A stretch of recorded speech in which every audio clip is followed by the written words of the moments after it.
In this session, we're going to discuss how to create a custom form for your website. The first thing to do is log into your account on PromoLeads. When you do so, you'll see tabs across the top. Select the Forms tab, and then select Create a New Form. When you do, the Create a New Form page will come up.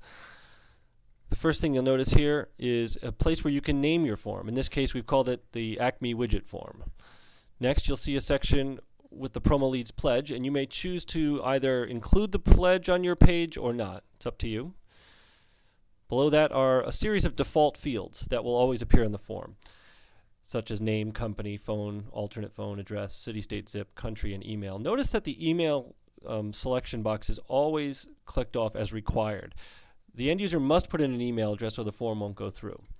You have the choice of making any of these other fields required or not required. It's up to you.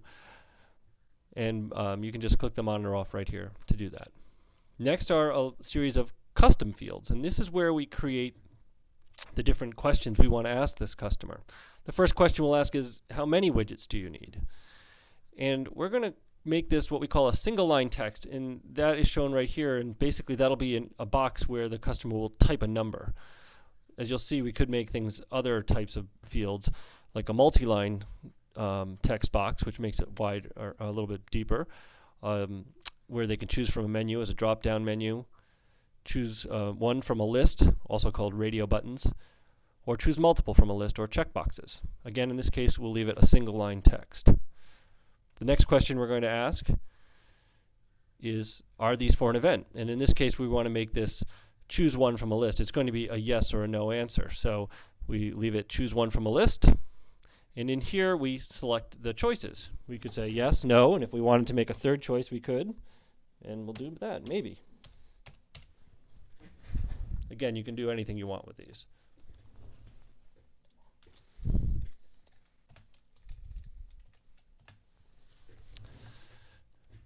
Third question we might ask is, when is your event? And again, we'll make this a single line of text where they can fill in a date. And finally, just as an example, we'll make one with checkboxes. What color widgets would you like? And again, here we put the selection choices that we want: red, blue, green, and yellow. At any time, if you don't want a particular question, you can hit delete the question and it'll go away, or you can add more questions. There's no limit to the number of questions that you can ask. Then you can preview your form by selecting here, and the form will pop up. And here's the form that we just created. First name, last name. Notice the little asterisks next to the ones that we selected that must be filled in. How many widgets do you need? Are they for an event? When is your event? And what colors would you like? And this is where they would hit submit. Back to the form. One more thing you can see here is what's called the thank you message.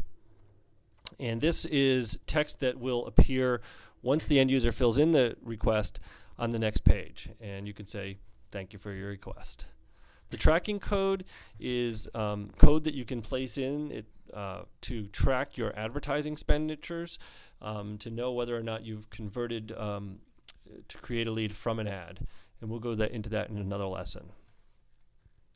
Finally, when you're done, you simply click Save this form, and your new form is created.